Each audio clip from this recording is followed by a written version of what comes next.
Kia ora, and welcome to day 16 of the Beer Jerk Advent Calendar Drink Along. I'm Joe. I'm Luke. And this is the Boric Tangelo Witbier from Hallertau, based out in sort of West Auckland, Riverhead, Kumiu border, aren't they? Yeah, beautiful spot out in West Auckland.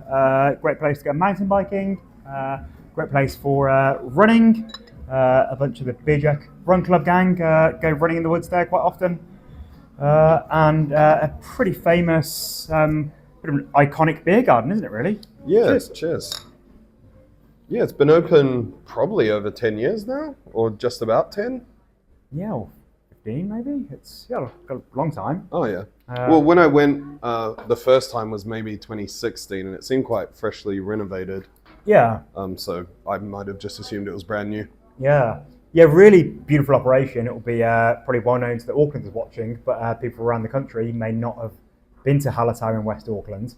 It's just one of those places where it's just a lovely family-friendly place to go and get some good food and drink, and it's one of those wonderful breweries where yes, they have fantastic beer, but they have so much more than that. And in fact, probably the majority of the people that go there would go there even if they didn't have great beer. It's kind of the jalapeno poppers are pretty famous. Yeah, I think it's just a great setup there. They've always got live music, fires going, and the food is exactly what people want out of a beer garden. So usually rammed. Summertime, getting into the busy season for those guys, and they've got another. I think similar size venue in Clevedon, South Auckland. It's been open about 3 years, I think now. Yeah, so just going for the sort of rural outskirts and harvesting. Yeah. So this is a wit, and it's made with Boric Tangelos, which what is a Tangelo, Joe? It's a cross between a pomelo and a tangerine. So what is a pomelo, Joe? It's like a big grapefruity citrus. Yeah, those big ones, hey. So it's got the real bitterness of grapefruit and like kind of tartness, I suppose. Yeah, it's got the kind of bright tartness, and then the juiciness of something like a tangerine, which is more akin to a mandarin orange. Yeah, which is sweet and flavoursome. Yeah, and real juicy. Yeah, good fruit. And so Hallertau and West Auckland are surrounded by orchards. So they work a lot with local growers, which is really fantastic. Just that ability to work with all the local growers and orchards out there. And also they do their annual Feijoa funded beer, which is really good fun, where they get all their neighbours and locals to bring in bags of Feijoas from their gardens. Lovely kind of modern farmhouse style, I suppose, with their approach.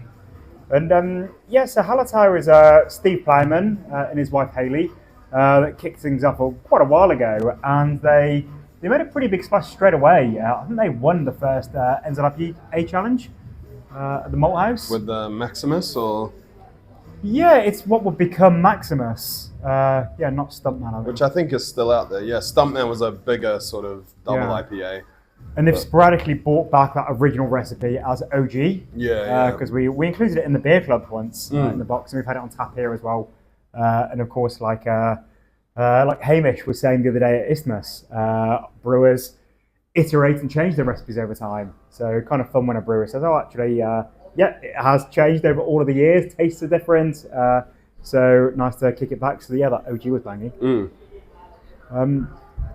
And wit beers go back even further than the history of Hallertau. To the Middle Ages.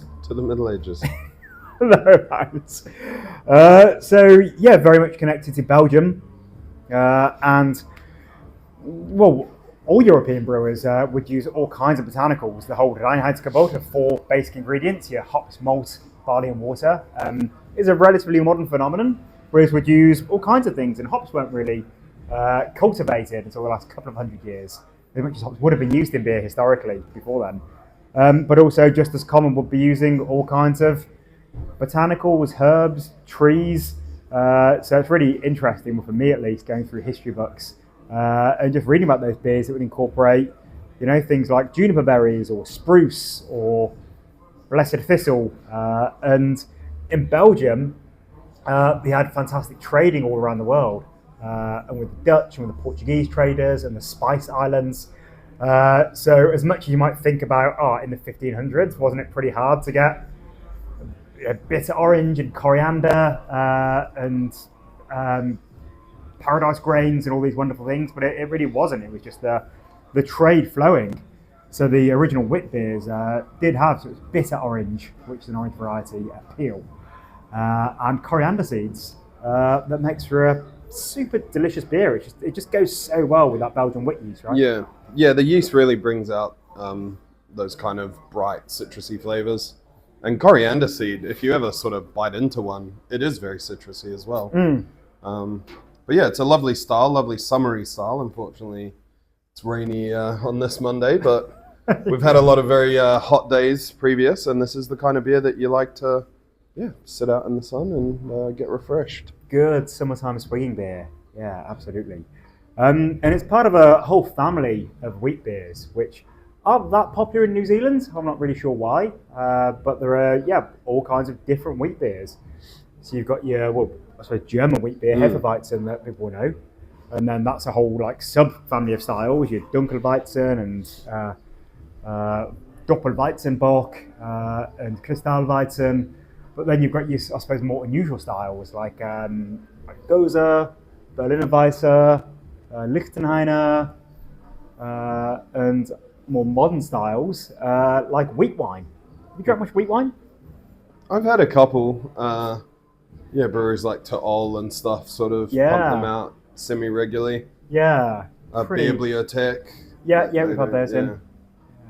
The first wheat wine that I had was from Hallertau. So it was just shy of 10 years ago when we started the Beer of the Week Club, and where we drink a different beer each week. And they just collaborated with a brewery called Baird in Japan, and they did a really beautiful wheat wine.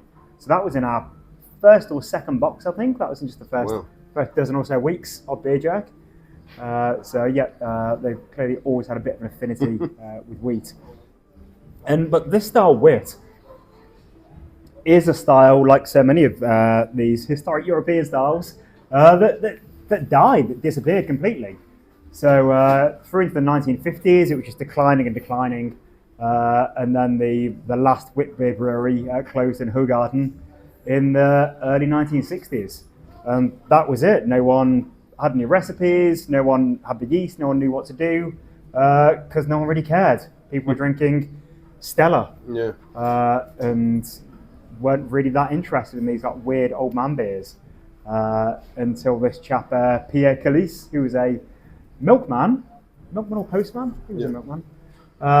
Who was chatting to his mates in the pub and lamenting the fact that wit was no longer, and he talked about when he was a boy and he worked in the local brewery, and he remembered it and he pieced it together and he started a brewery that went on to brew Hoegaarden, and that's why it exists today, all thanks to Pierre Calisse. Oh, cheers, Pierre. Cheers to Pierre, legend. And he sold that to what would become AB InBev. And then in the 80s, he moved over to Texas and started a brewery there. It's quite an interesting story that he smuggled the yeast in his socks in the airplane to the States and started a successful brewing operation over there. And also around that time, there would have been breweries like, I suppose it's Blue Moon, right? It's just a huge superstar wit style. And they're pretty much the same kind of volumes as Hoegaarden now. I think Blue Moon, you can find it pretty much every corner of the world. Yeah. Just a real, pale sort of wit beer. Yeah, huge American brand, American business. Maybe there is hope yet for wit. Maybe there could be, a huge wit beer that could become the next Guinness here in New Zealand by a local brewer, using wonderful local fruit from local orchards, perhaps. Solid beer. Always love a good wit. Yeah, it's a good style. Yeah, probably the least common of the wheat, sort of the main wheat beers. I think we definitely see a bit more Hefeweizen in New Zealand, and then sort of hoppier wheat styles as well. Always nice to be refreshed. 5.2. Just a good summer drinker. Yeah, beautiful beer. Great work, Hallertau. Always knocking out some interesting stuff as well as the brilliant core range.